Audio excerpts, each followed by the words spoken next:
Hello, everyone, and thank you for joining us today for a discussion on fixing neutral hiring policies to stop excluding the best candidates. You could have joined any webinar in the world, but you joined this one, and we appreciate that. This is a Lead Dev webinar created in partnership with Carrot. Today's webinar will last roughly 45 minutes, after which both myself and the panelists will head over to the Lead Dev Slack to answer some of your questions in the hiring channel. We may also have time to answer a couple of questions live, so please do submit those to the Q&A feature on Zoom. And we'll get to them if we can towards the end. So let's get started with some introductions. My name is Jason Wong. I'm a leadership coach and fractional VP of engineering. My pronouns are he, him. And today I'll be joined by Jason Brewer, engineering manager at MailChimp, Preeta Appan, Senior Director of Engineering at HashiCorp, and Shannon Hogue Brown, Head of Tech Services at Carrot, to share their experiences and insights. I'll ask each of you to introduce yourselves. So why don't we go ahead and start with Jason? Thank you very much. My name is Jason Brewer. My preferred pronouns are he, him. I'm an engineering manager at MailChimp. I've been at MailChimp for a little over 3 years. Tech for the underrepresented is a passion of mine, and it's an absolute pleasure to be part of this panel today. Excellent. Great name, Jason. Really dig it. Preeta, why don't we head over to you next? Hi, I'm Preeta Appan, and I'm an engineering director at HashiCorp. And I've worked at HashiCorp for about 4 years now, and in the past have had different roles as an engineer, working on backend and distributed systems, and more recently learning the cloud infrastructure space. My pronouns are she, her, and I'm super motivated by building inclusive and innovative engineering teams. So very excited to be here today. Great, thank you. And last but not least, Shannon. Hi, everyone. My name is Shannon Hogue, and my preferred pronouns are she, her. I am the Global Head of Solutions Engineering at Carrot, and I started writing software and building software teams back in the 90s, so I'm dating myself just a little bit. Carrot conducts interviews, technical interviews on behalf of companies hiring software engineers, and we've done over 100,000. And the reason I'm at Carrot is because our mission is to unlock opportunities in technology. And this is very personal for me. Diversity and inclusivity at work will drive diversity and inclusivity in our personal lives. And I believe that that's the most important thing that we can all do to heal. And so my job at Carrot is to make sure that every technical interview that we conduct is aligned to the right job description and hiring bar, and make sure these interviews are fair, predictive, enjoyable, and of course, equitable. Nice to meet you. Awesome. Shout out to the folks who started their careers in the 90s. I consider myself one of those as well. Before we get going, I just wanted to remind everyone that, as with all DEI related discussions, the goal here is to get comfortable with being uncomfortable. You may hear things today that sound provocative, right? But being a DEI practitioner means constantly challenging ourselves by being curious, doing our own work, and keeping our focus on the larger goal. To paraphrase Austin Channing Brown, this work is about becoming a better human to other humans. So with that, let's begin where every recruiting process starts, which is at the top of the funnel. Jason, what are some of the tips that you can give folks around how to ensure a good mix of folks at the top of the funnel? I guess one of the first things I think about, well, when I think about the top of the funnel, is just the job description. Job description needs to be very inclusive. I recently read a book called Brotopia, and it had some revelations in there for me, where it had mentioned a lot of females and people from underrepresented groups won't even apply for a job with the ways that the requirements are set out. Some of the stuff they mentioned to remove, which we've done, is remove education requirements and experience requirements. These are kind of some of the changes we've made to our job descriptions, and look at the vocabulary that's used in those job descriptions. Make sure it's very gender neutral. Sometimes we've looked at some of these job descriptions and run them through some of the tools that are out there online, and we've had to make some dramatic changes to those job descriptions to make them a little more opening and inviting for everyone to kind of apply for them. The other thing is kind of just tapping into your network. Your network outside of your job or also within your job, I think is a good place to really start to kind of build that funnel of a very diverse pool of candidates that can have this opportunity to interview and look into potentially obtaining the job. One of the things I also try to do early and often is I talk to my recruiter and talk to them about what our objectives are to kind of fill this role. We have to be very intentional when we're trying to make a big shift in our industry. And one of the things is, time's up. So we want to have a diverse pool, and I make that very apparent at the very beginning.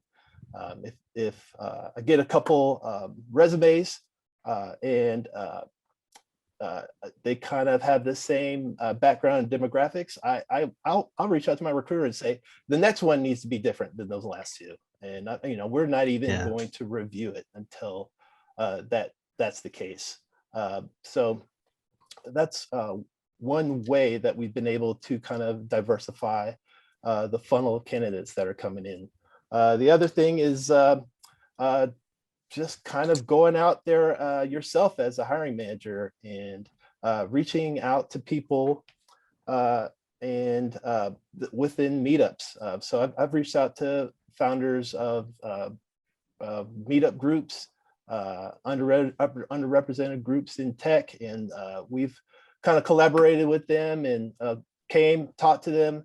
And even if they don't have a traditional background, to me, I think it's important for the hiring manager to say, you know what, you don't have to have a traditional background. One of the important things that we look for is just kind of a base understanding, but more importantly, it's the attitude and aptitude and that willingness to kind of change your situation is what the things that I look for when we're hiring. So those things kind of help build up a more diverse pipeline for us. And we've seen some success. It's difficult at times. And sometimes I think you can get a little bit of pressure from your leadership team because, you need to get people in because, at the end of the day, we're trying to accomplish things for the company. But I think it's important to kind of give a little pushback. And if this is something that we're passionate about, one thing, for example, a lot of businesses have been waving the banner of Black Lives Matter. If we truly believe that's the case, we have to be very intentional in the objectives that we're trying to hit as a business. Totally. There's a couple things that sort of like really stood out to me there. One is how important a role the hiring manager plays, right? There's a lot that you're doing there that's proactive, right? You're going out there and you're talking to your recruiter saying, hey, you're not just waiting for those resumes to be sent over and just picking from what you're being given. It is the active action of saying, hey, we need to change the type of resumes we're getting. And second is like expanding your network, right? And meeting new folks. I think is so important. And I think the other thing was around sort of that quote unquote traditional background. Like we have like so many ways of saying the status quo, right? I know folks who are like, we only recruit lacrosse players who come from Ivy League institutions. Like that is a euphemism for just like, we just want who we want, right? The status quo, and breaking out of that mold is really really important. So awesome, thank you so much. After sort of we think about the top of the funnel and sort of getting the mix of folks that we want, that next phase is really the resume review phase, which is sort of an area that can be completely rife with bias. Shannon, like, what are some of the things that you think we should leave out of our rubrics when reviewing resumes? Yeah, I love this question because I'm starting to see this really scary trend where folks are using AI and tools. And yes, they're convenient, but to filter out great candidates. And so there are a whole bunch of pieces that I can talk about. But really, the most important thing to cover is that you don't want to filter candidates out with your own pedigree bias. Pedigree is the #1 bias that we're seeing, especially in overviewing resumes. And if you're filtering candidates based solely on their pedigree indicators, like their previous employer, like a FANG company or a school, it can introduce a lot of noise and create a bunch of false negatives for the competencies that you're actually looking for. And it's certainly not equitable. We always say here at Carrot, oh, hey, they went to the same school and they played sports and they grew up in the same area and they like pizza. I like all those things. They must be amazing because I'm amazing. And that creeps in quite a bit, especially on the resume side.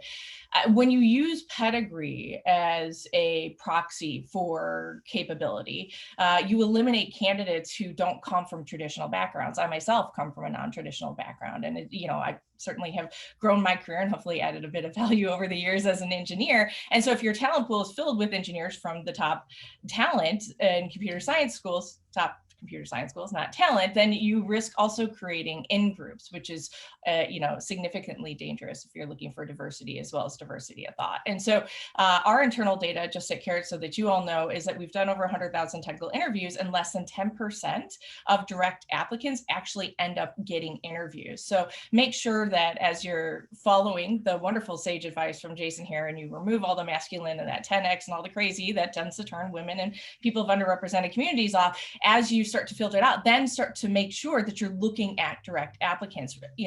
Of course, referrals are great, but we've also seen that referrals tend to perform less, a little bit lower than some of the applicants that are coming directly. And so they still get hired over those applicants because a referral, of course, is somebody that you know and is known. And so you're not necessarily filtering for the competencies. So I guess the most important thing is just make sure that you're filtering in more of the direct applicants. You don't, inject your pedigree bias. So try and loosen your pedigree requirements and send through about 15 to 20% of the applicants that come directly for that job.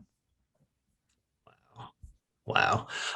Jason, what are your thoughts on rubrics and reviewing resumes? Reviewing resumes, I will say, is very difficult. One thing I will say with resumes, and I think Shan touched on this, is it kind of just only focuses on their prior experience, and it has no point in it about their future potential. So one of the things I kind of look for in a resume is, are there projects that they're potentially doing on the side? Are they looking at their weaknesses that they maybe have, and they're focusing in those areas? Are they trying to springboard to another type of career? Do they have a non-traditional background? Are they trying to build up into a new career in technology? These are the kind of things I look for in a resume. I think having that baseline understanding of technology and engineering concepts is important, but it's tough to kind of get a clear view. But one of the things I look for is that journey. And if I see them on that journey, that's what I want to have the phone screen. And then, it's all about the attitude. They got a great attitude and the aptitude and that drive. That's the stuff that gets me excited. That's great. Yeah.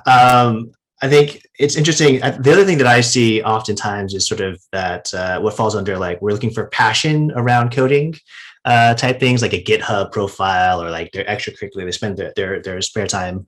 And sometimes that can get us in a world where, like, another way that I interpret that is, they might not have any other responsibilities outside of their job. And is that someone who's going to be able to balance all the sort of cross-cutting concerns in our organization? So it's a different way of thinking about those things. Cool. How do folks feel about phone screens? Like, I always feel like phone screens are really hard to get signal from, right? And it's a place where we might unnecessarily filter out good candidates. So what are your thoughts on phone screens? Preeta, let's start with you. Yeah, I think that that's a good point you make about phone screens, about the lack of signal. I would say, at least the way I use them is more of, it's a very initial conversation. It's not a way to filter people out, but more to learn more about them. So, what have you done? What are your interests? What are you looking for from your career, rather than making it about, oh, this is the job I have in mind, and like, will you fit this job or not? Rather than that, flipping that question to be like, I want to learn more about the candidate, and then, I'm not necessarily making a decision to a very specific role. I may kind of, after the conversation, decide, right, like whether there's a specific role we have right now, or maybe something that's coming down the pipe 6 months down the lane, or maybe another manager that I know that might be excited. So sort of keeping your mind a little bit more open-ended kind of changes how you approach the conversation. Whereas if you go into it with like, I'm screening them for this particular job, then it becomes a little bit more constrained, in my opinion, and changes the kind of questions you might ask, and may end up excluding people early. Yeah, I think about that open-mindedness is really interesting. I think like is that something that you learned over time? Like how did you change your mindset from like, I'm focusing on this job, to sort of having it be more of an exploration? Yeah, I think it's a tough one. I would say maybe initially, like all other managers or anyone doing hiring, I was under a lot of pressure, and so did more targeted things. But then I would say that it kind of depends on the organization as well, like knowing that the organization that I'm responsible for is going to grow, not just this year, but over time. That helped a bit as well. So, and then another thing is like networking, right? Like building relationships with other people in your company. And so maybe initially I'm even approaching it as like, if there's not a fit for my team, then maybe I can find a fit in another team. I think that's it's hard sometimes, right? Because you have expectations from your own management chain in terms of like what you're supposed to be doing. But if you think about it in terms of, I'm just helping hire great people, and this is the initial conversation, we may end up adding another step in once we know a role, like in terms of what's the next thing. So that's one point I wanted to make. I think somebody else touched on networking. I think that's the other piece that I feel like that's a big responsibility of a hiring manager on top of everything else that we do. Not just rely on recruiters, but start building relationships. There's people I talk to that, I've, just built relationships, and I occasionally reach out. 9 times out of 10, they'll say, I'm not ready right now, but thanks for reaching out. But just having a network and having people that you talk to regularly, even if, so that eventually you might get to work with them again. Yeah. Yeah. Something I hear there, I think that really resonates with me is sort of opening up the spectrum of what makes a good engineer, right? And being open to different paths to success, which I think is super, super important. Like, I think so many of our role models in tech are a certain particular type of person, right? We think about our, the Steve Jobs, the Elon Musks, and the Ballmers out there. They're a particular type of person, and what we want to do here is understand like there's a spectrum of folks that can be successful here. It doesn't have to be this one type, which I think is super valuable, super important. Jason, what about you? What are some what are your thoughts on phone screens?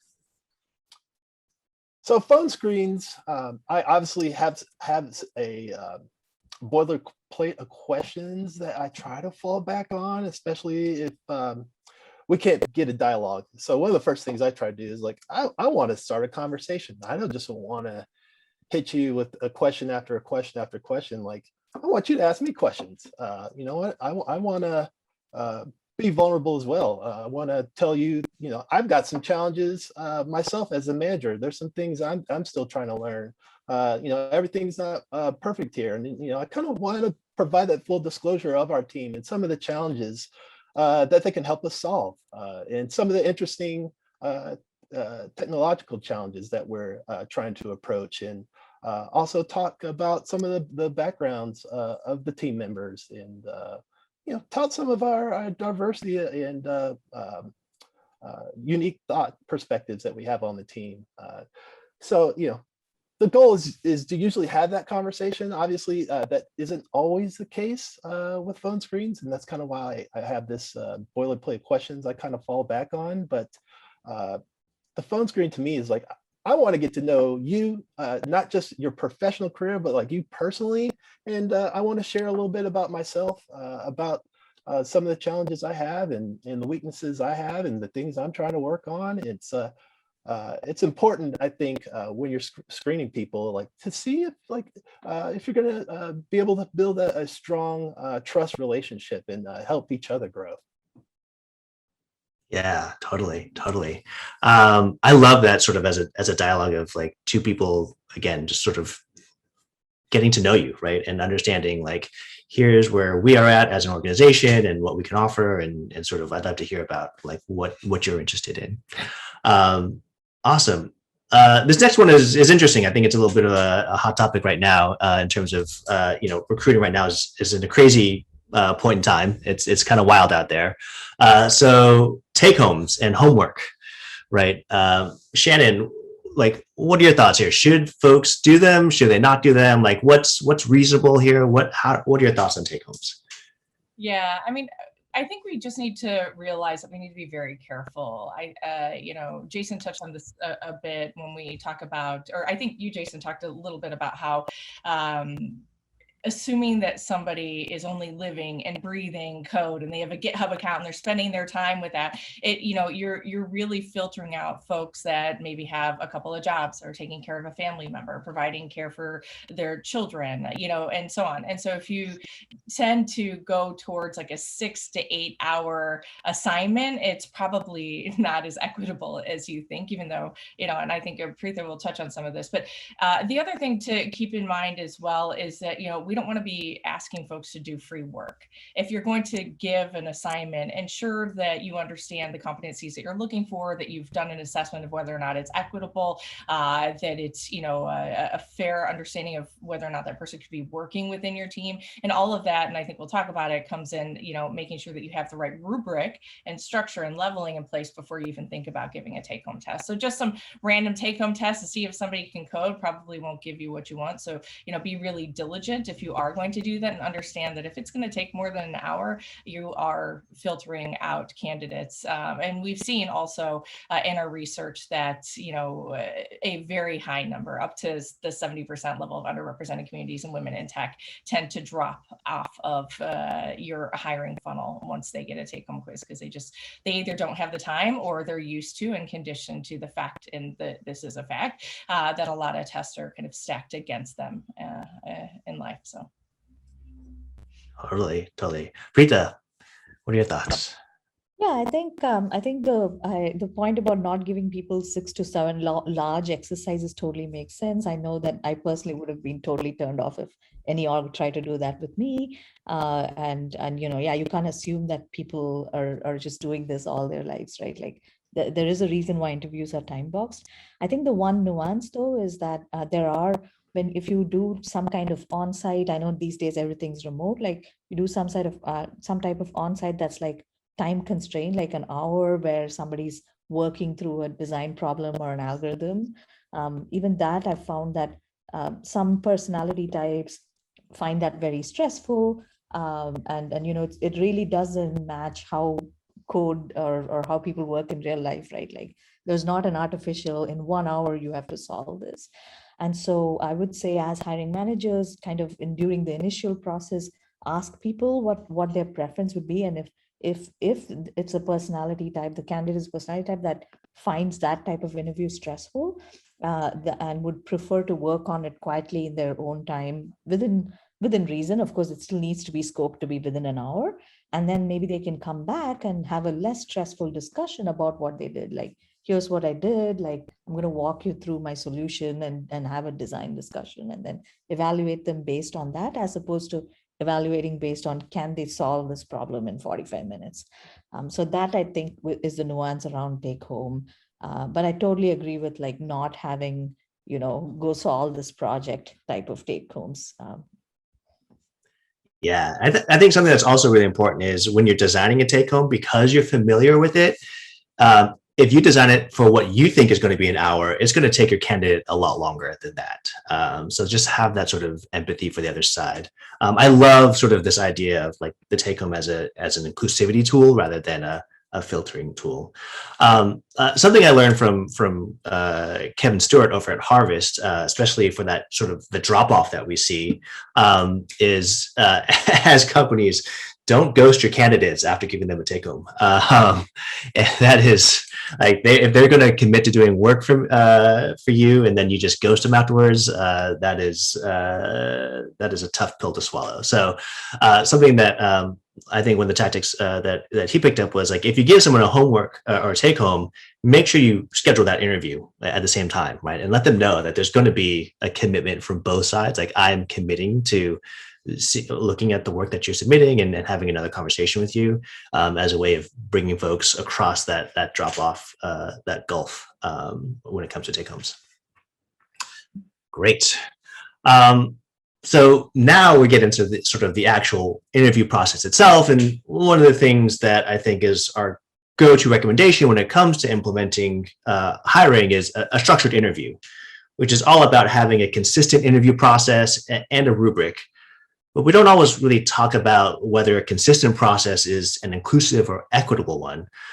Preeta, like, what are some of the mistakes you see people are making with their structured interviews? Yeah, so I think that the number one mistake that that concerns me is, yes, we should have some type of structured rubric, but then not having any nuance to it and not ever changing it. I think that's a mistake, because that's the whole definition of a rubric. It takes a long time to refine rubrics, and then you work on them as you go. You also have to adapt them a little bit to the candidate's background, the specific role, and so on. And so staying away from statements like, if you have 3 years of experience, you must be able to know what this data structure is. Like, I've seen statements like that being made, which are just not true, right? Straight up, because it depends on what kind of experience and where you are. And especially in this field in tech, where we're all learning, we're not doing the same things that we were doing 10 years ago or 15 years ago or even a year ago. And so just making sure that rubrics stay away from what I call, I guess, ad hominem or very claims about which experience level maps to like knowledge of which data structure or which architectural design pattern and things like that, and instead making it more about, did they demonstrate a learning mindset? Were they able to work through a solution? If they were not able to finish it in time, were they able to talk through ideas about how they would finish it? So those type of nuances are very important, as opposed to having like a very strict matching criteria in the name of consistency, essentially. Yeah, I think as Jason was saying, it's about the journey, right? And not the destination. Shannon, this is sort of Carrot's bread and butter. Like, I'd love to hear your thoughts. Yeah, rubrics are totally our bread and butter, and I completely hear everything that Preeta is saying. I think, especially for this conversation, one of the most important things to be sure of is that that you filter out anything in your rubric or in the process or in the questions that you have that indicate pedigree, right? Ensuring that, you're not assuming that candidates know what all the boxes and lines on a whiteboard mean, or that don't assume that they understand the same games that you played as a kid or card games. Don't assume that they're going to understand or even have any of the concepts that you may have been getting from candidates that are in the top CS schools. So ensure that the competencies that you're looking for themselves are indicative of what's going to be success on the job. If you have to have, an algorithms 3 class from Stanford or MIT, then, don't have people go through the process and ask them a bunch of questions about concepts that they may never have been exposed to.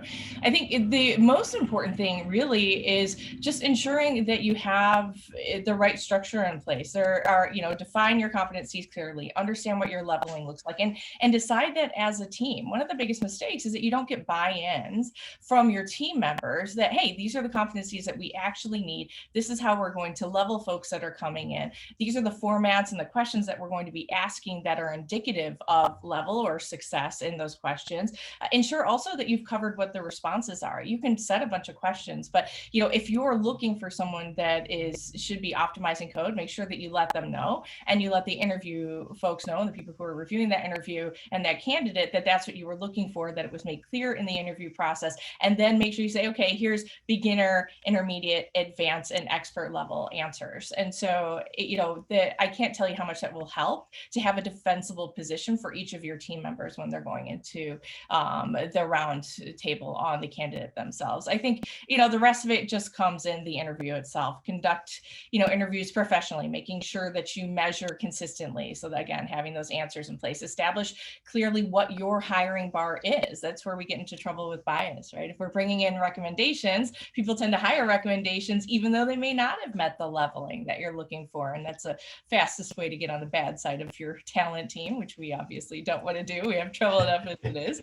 And most importantly, I think Preetha touched on is analyzing the hiring data to evolve your approach. So ensuring that you understand the data and analytics for every piece of your funnel, and that you're always analyzing and revising and understanding the process. That means even post-hire, 2 months, 3 months, 6 months, were those really the competencies that you need as a team?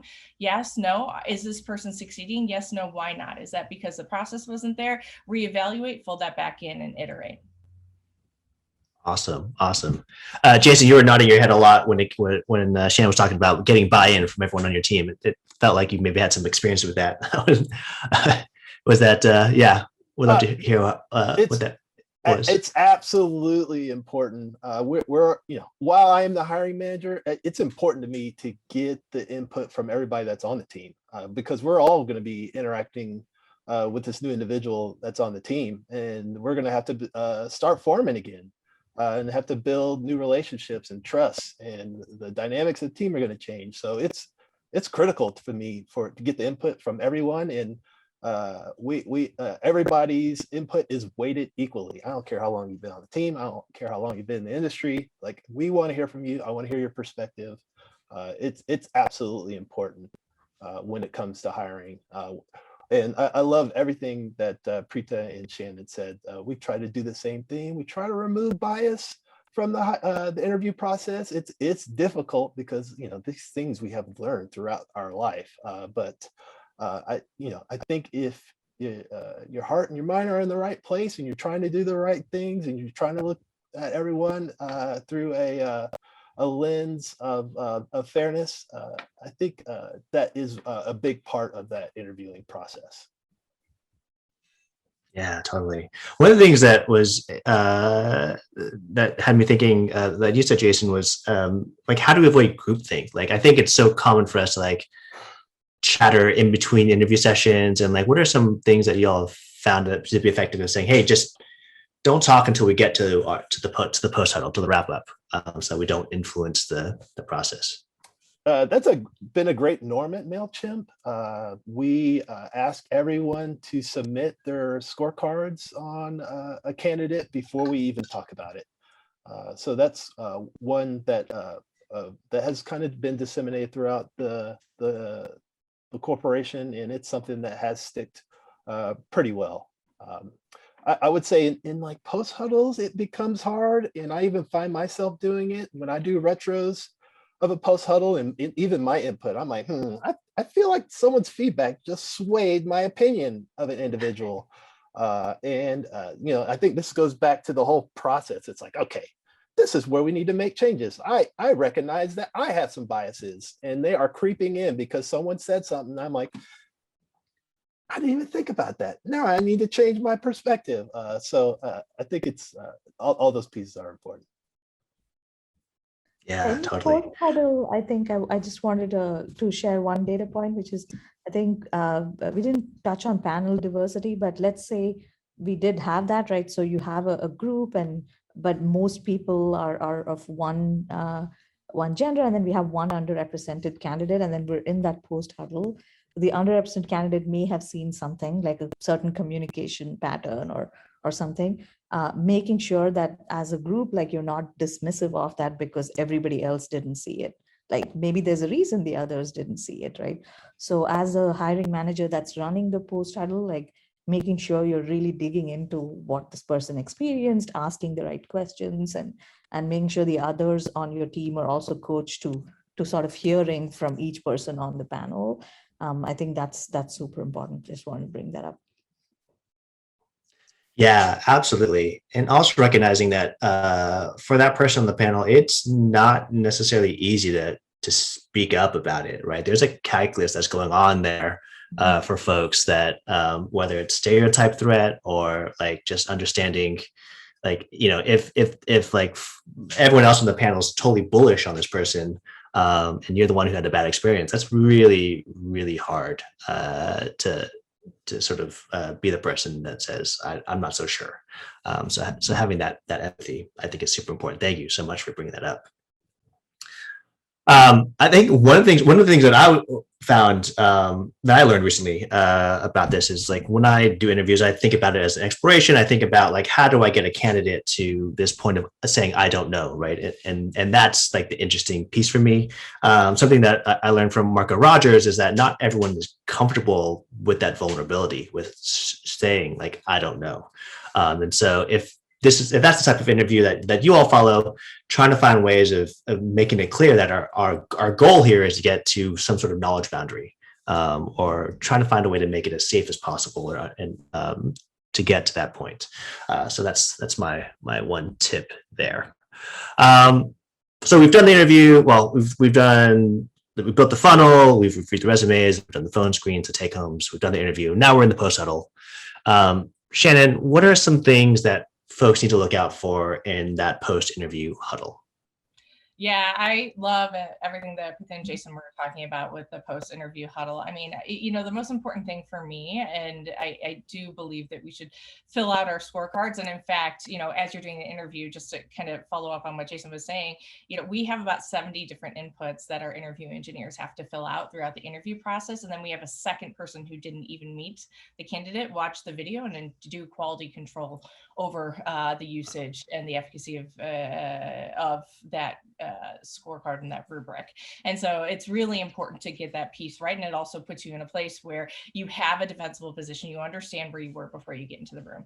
I think, some of the post-interview huddle pieces that are important is just ensuring that people are using the rubric. If you start seeing people introducing ideas or observations that aren't on the rubric, either you need to evolve the rubric or you need to call out the noise. And some of the processes I think that we could use is, I don't know if anybody is familiar, but inclusive meeting processes. And there's a lot of different iterations of this, but having someone in the room that's an inclusivity Yoda. So if someone's going off, I really love this candidate, and they're talking, and there's someone else in the room that may be underrepresented, or there are power dynamics, beware of power dynamics. I always go last as a boss, by the way, when I'm in a room and reviewing a candidate, but it's somebody who can say, hey, we've heard you. It's time for this person to speak. Let's get back on track. Let's follow the rubric and so on. So ensuring that you have an empowered Yoda or moderator, or however you want to put it, to be able to stop folks.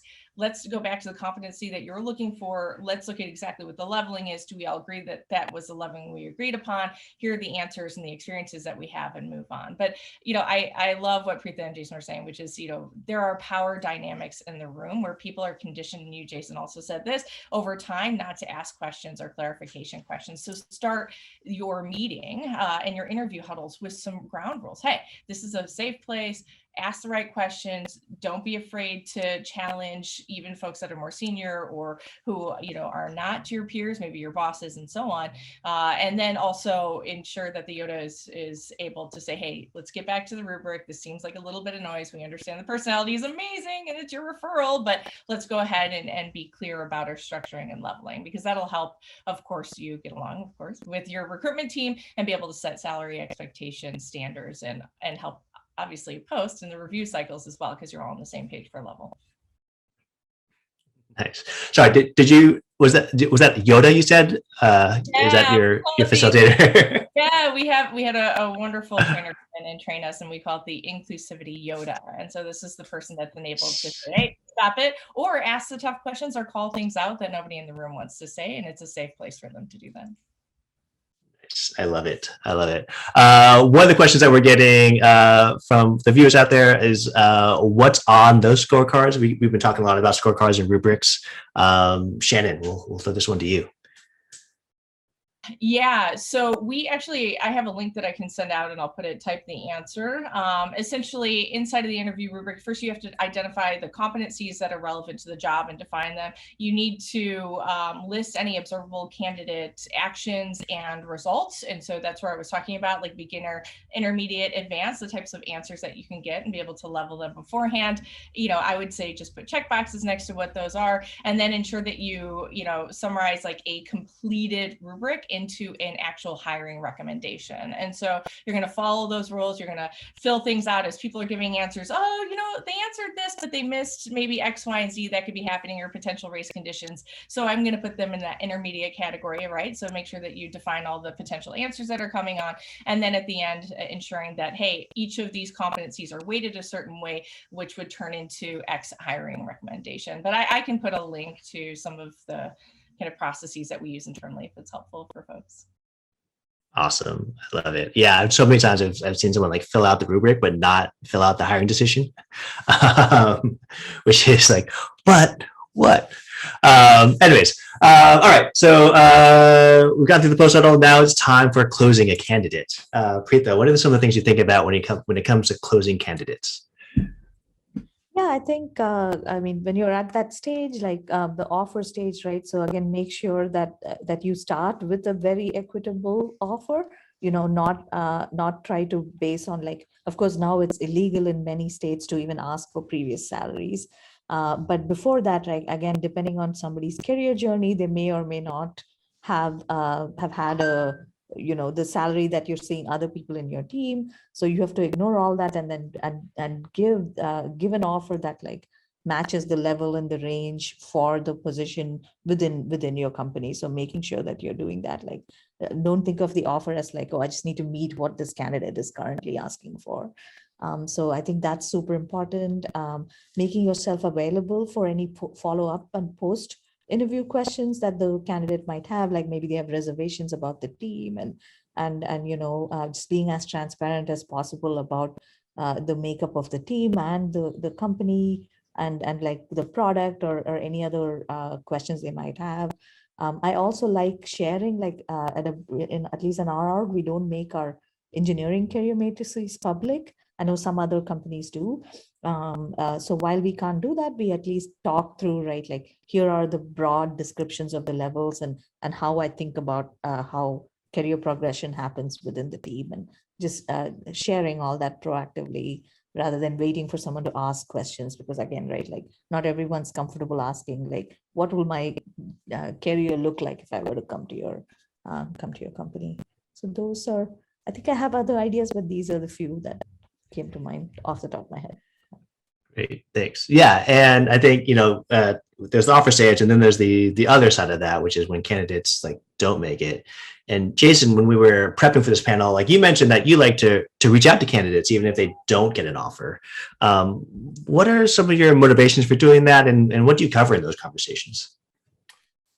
This is great. So one of the reasons is just to build my network. If I saw someone with some potential and they just didn't get the strong yes for all the panelists, I kind of like to reach out to those individuals because I see the potential. Or even better, if they reach out to me and they say, hey, thank you for the opportunity. I know I didn't get picked, but maybe you can provide me with some input on some areas that I could focus on, which I love, because to me, that person is trying to make a way out of no way. So when they do that stuff, I try to respond accordingly, set up a Zoom, and try to build a relationship.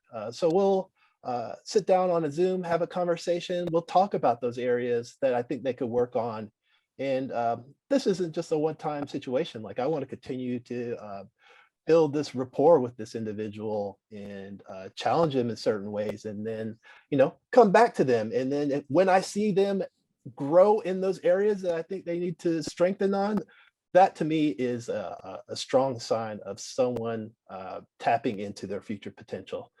So that is helpful to me to build my network, but also helps to develop a more stronger pipeline for the underrepresented groups, especially.